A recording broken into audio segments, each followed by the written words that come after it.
A Confederação da Indústria calcula que a alta no preço da energia pode eliminar mais de 160 mil vagas de emprego. E você vai ver também. As escolas estaduais de São Paulo hoje é o primeiro dia com 100% dos alunos e sem distanciamento. Considerada urgente pelo governo, a proposta de reforma administrativa enfrenta a resistência dos servidores.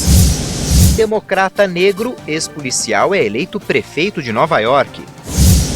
O mercado de produtos para animais de estimação já fatura mais do que os produtos da linha branca, como geladeiras e fogões. Você vai ver a partir de agora. Olá, boa tarde. A partir de hoje, as escolas estaduais de São Paulo recebem 100% dos alunos sem protocolo de distanciamento. Agora, os estudantes são obrigados a comparecer presencialmente, com algumas exceções, mas o uso de máscara continua obrigatório. Todas as escolas da rede estadual de São Paulo voltam a receber todos os alunos sem a exigência do distanciamento mínimo. Os estudantes são obrigados a comparecer presencialmente, com exceção das gestantes ou alunas que deram à luz recentemente, dos estudantes que têm alguma comorbidade e que não tenham completado o ciclo vacinal e os menores de 12 anos que pertencem a grupos de risco para a Covid e ou condição de saúde de maior fragilidade. A exigência também vale para as escolas privadas, que retomam as atividades sem esquema de rodízio. Já no caso das municipais, a maioria das prefeituras tem autonomia para decidir. O uso de máscara, tanto por estudantes quanto por professores, funcionários e prestadores de serviços, permanece obrigatório. Hoje a Câmara dos Deputados pode votar a proposta de emenda à Constituição dos precatórios, que são dívidas do governo reconhecidas pela Justiça. São necessários os votos de 308 dos 513 deputados. O texto permite parcelar o pagamento dessas dívidas e isso abre caminho para o governo liberar verbas para o Auxílio Brasil no ano que vem. Hoje, no quarto dia da Cúpula do Clima das Nações Unidas, a COP26 em Glasgow, na Escócia, a expectativa é de aprovação de um financiamento especial para medidas em defesa do meio ambiente. O quarto dia da reunião é dedicado a tópicos como as promessas de doações, tanto direta como indiretamente, das nações mais ricas para os países em desenvolvimento. Há mais de 10 anos existe a promessa de pagamento de 100 bilhões de dólares por ano para a redução das emissões dos gases de efeito estufa, que são causadores do aquecimento global. O dinheiro deveria ter sido repassado já em 2020, como previu o Acordo de Paris. E a cada 5 anos, os países teriam que prestar contas sobre as ações. As nações desenvolvidas ainda não cumpriram a meta, embora alguns países tenham anunciado aumentos em suas promessas planejadas nos dias de abertura da conferência.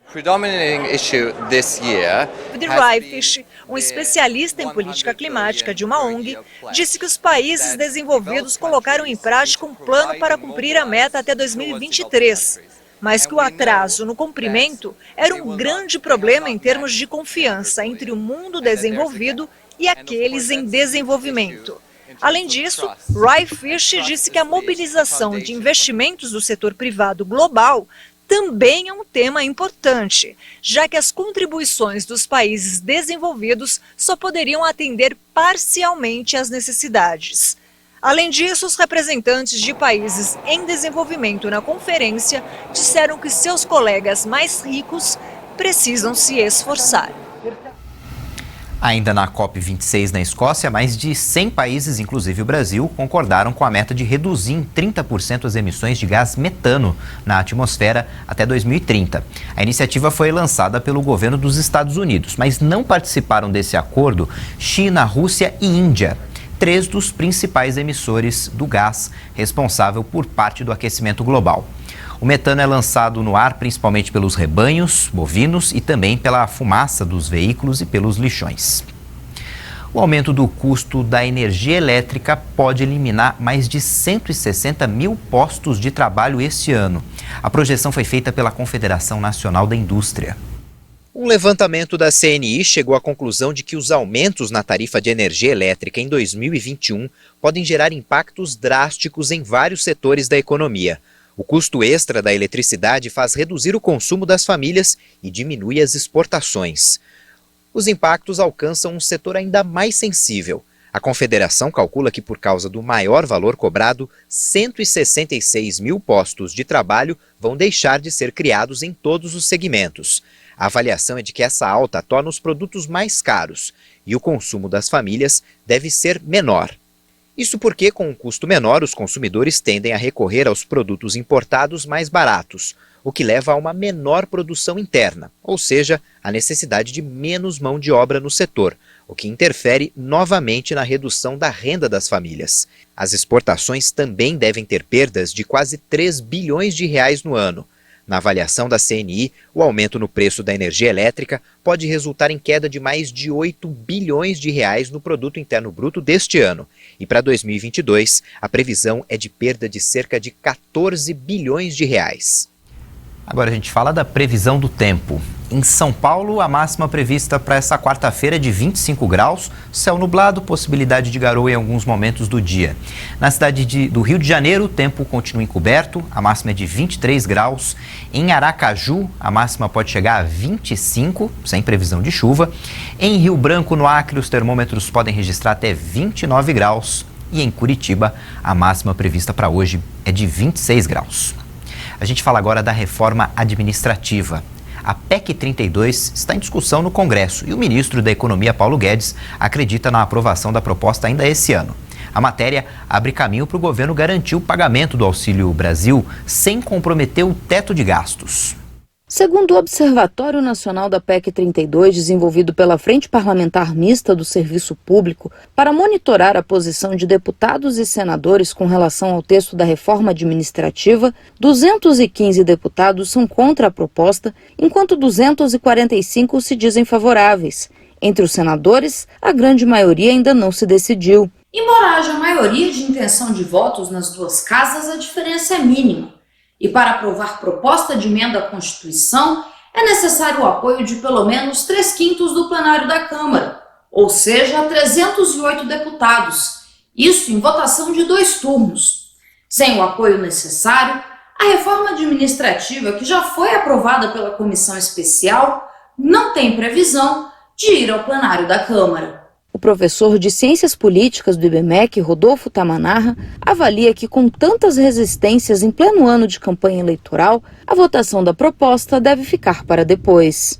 Do ponto de vista da iniciativa privada, a percepção é que a proposta atual ela é tímida com relação às modificações que deveriam ocorrer e parece que do ponto de vista do serviço público, se entende que a proposta acaba retirando garantias que são fundamentais para uma atuação independente, isonômica e eficiente do serviço público.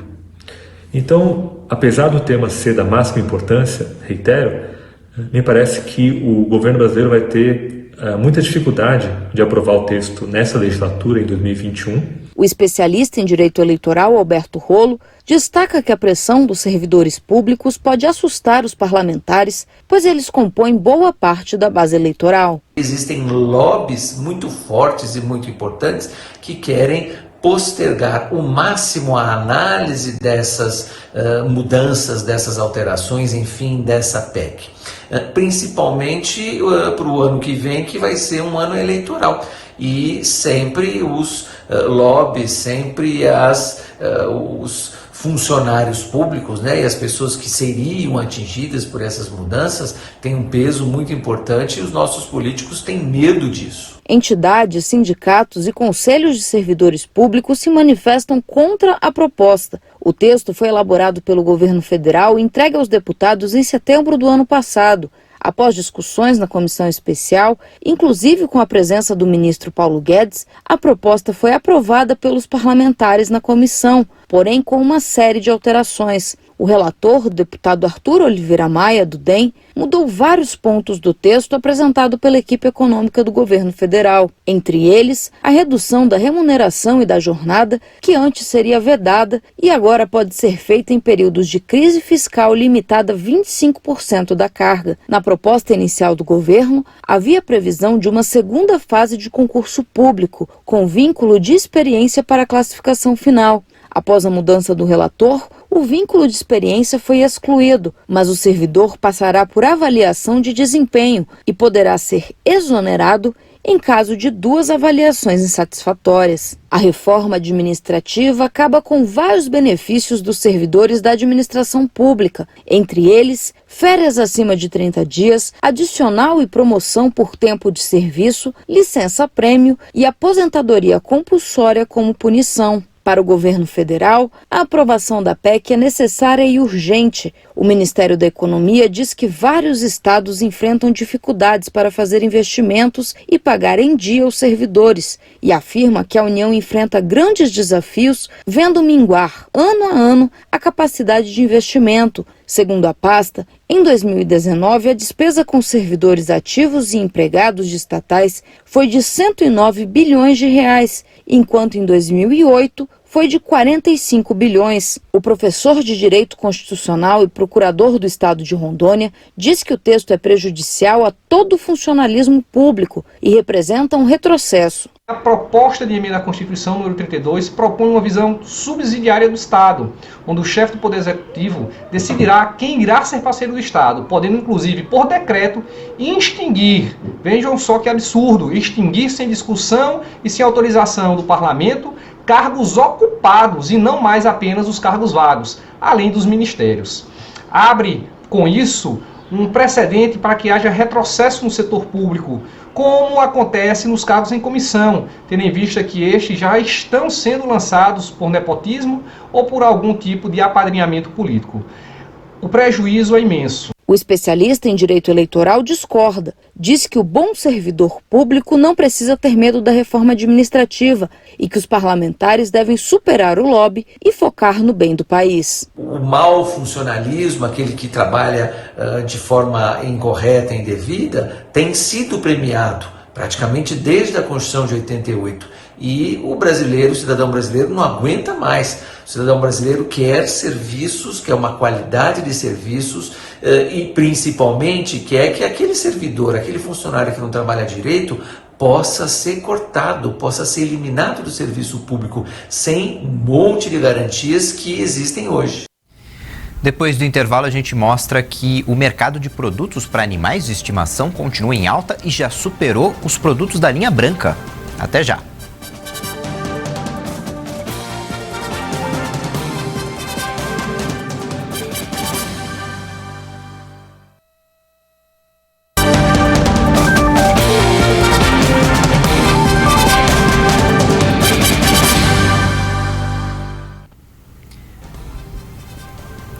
A média móvel de mortes por Covid no Brasil ficou abaixo de 300 óbitos diários. O Ministério da Saúde informou que foram confirmadas 149 mortes por Covid de um dia para o outro. O total chegou a 608.071 vítimas da doença. Também foram registrados mais 6.431 novos diagnósticos em 24 horas. Esse dado eleva para 21.821.000 o total de casos da doença. A média de mortes por Covid no país está em 261 óbitos por dia. Ficou abaixo de 300 pelo segundo dia no ano e está abaixo de 400 pelo 22º dia seguido, depois de 11 meses acima do patamar. A média móvel de casos está em 10.306 registros diários. Mostra estabilidade pelo 7º dia, depois de 15 dias seguidos em queda. Analisando a evolução da doença por regiões, podemos ver no mapa que 3 estados apontaram alta nos óbitos pela Covid: Paraíba, Pernambuco e Rio Grande do Norte. Em estabilidade também estão 3 estados: Maranhão, São Paulo e Sergipe. E dessa vez, 21 unidades da federação apresentaram queda nas mortes. Vamos atualizar agora os dados da vacinação. Segundo o Ministério da Saúde e as secretarias estaduais de saúde, mais de 154.800.000 pessoas tomaram a primeira dose das vacinas contra a Covid, 72% dos brasileiros.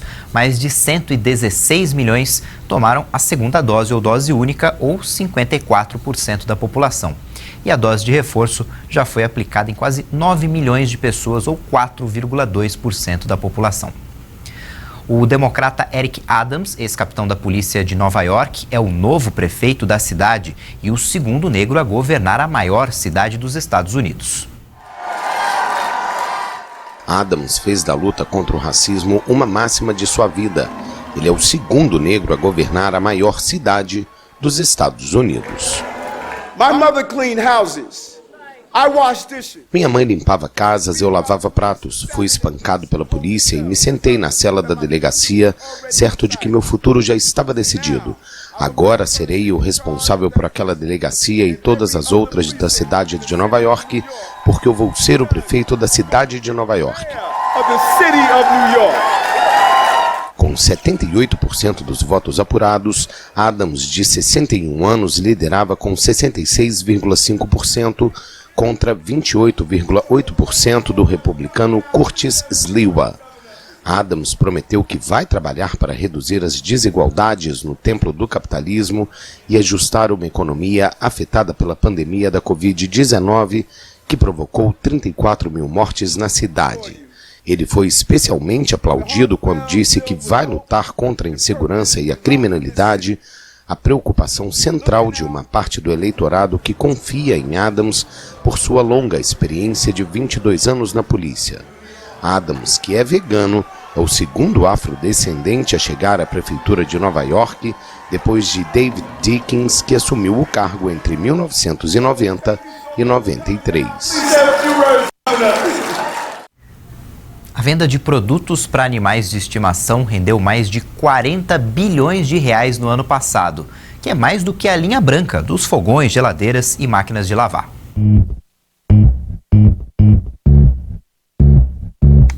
Um vestido cheio de detalhes, chapeuzinho e até colar. O mercado pet se aprimora a cada dia e, por consequência, fatura cada vez mais.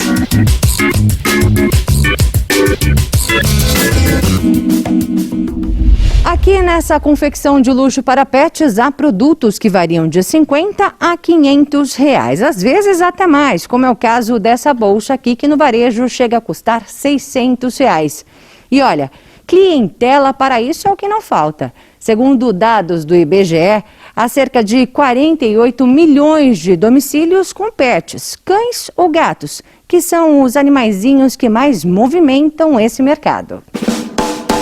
Segundo o Instituto Pet Brasil, no ano passado o setor movimentou quase 41 bilhões de reais, valor bem maior do que o faturamento da linha branca, que somou cerca de 29 bilhões de reais em todo o ano de 2020, com a venda de produtos como fogões, geladeiras e máquinas de lavar, por exemplo. Há 8 anos, esta estilista, que trabalhava com moda infantil, resolveu se especializar em confecção pet de luxo. E o negócio deu muito certo. A gente segue exatamente o que a indústria do fashion faz com os humanos e aí a gente reproduz, adapta para os nossos pequenos. A gente escolhe todos os materiais, todos os aviamentos extremamente luxuosos, com brilho, com pelúcia, e aí a gente traz para dentro da nossa coleção. A Mana distribui as peças produzidas na fábrica em São Paulo para pet shops de todo o país. E a Jéssica é uma cliente especial. Tutora de vários pets, ela é super adepta desse mercado. A gente procura sempre deixar elas bonitinhas, principalmente quando chega a parte assim de datas comemorativas, principalmente um Natal, um Ano Novo. Então isso aí acaba a gente colocando. A gente também não quer uma roupa nova. Então assim, para eles também vale a pena um gasto, né? Por que esse mercado tem crescido tanto? Bom, em primeiro lugar, os pets têm tomado um lugar muito especial dentro dos lares brasileiros. Aliás, já tomou. Hoje o pet é considerado como um filho mesmo nas famílias. É exatamente assim que a Jéssica pensa. Cuida dos bichinhos como filhos. É um animalzinho, mas a gente tá na família e então a gente quer que ele viva bem, pelo menos. É o mínimo que a gente pode dar para ele, já que a gente assume essa responsabilidade. Então é responsabilidade de filho e é gasto de filho também? O gasto principalmente, né? O gasto com veterinário, o gasto com vacinas. E o gasto com luxo, mas sempre pensando no bem-estar do animal.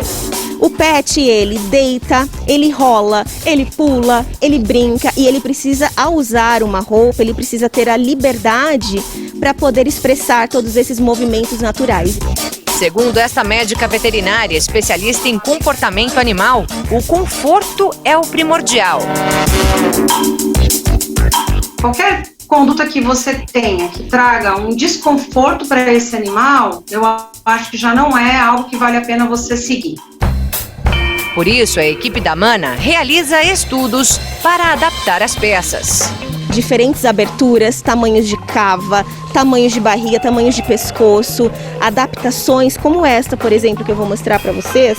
Olha, você consegue encontrar aqui, olha, uma adaptação específica que eu adapto o velcro do tamanho que eu quero. Quando a gente vê que o animal ele se sente confortável com a roupa, quando a gente vê que ele está super à vontade, isso para mim é uma coisa que me deixa muito mais tranquila. E aí não importa o preço? Não. A gente acaba pagando um pouquinho mais caro, não tem, nesse ponto a gente não pensa na questão do dinheiro. E se o conforto for priorizado, está tudo certo. Segundo a doutora Viviane, não tem problema mimar os pets, mas vale o alerta.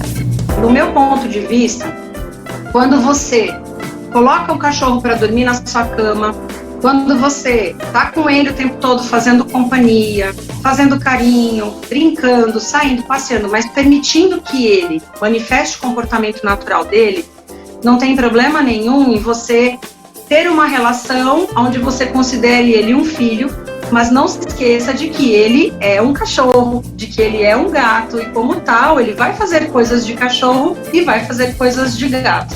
Aí a relação ela fica saudável.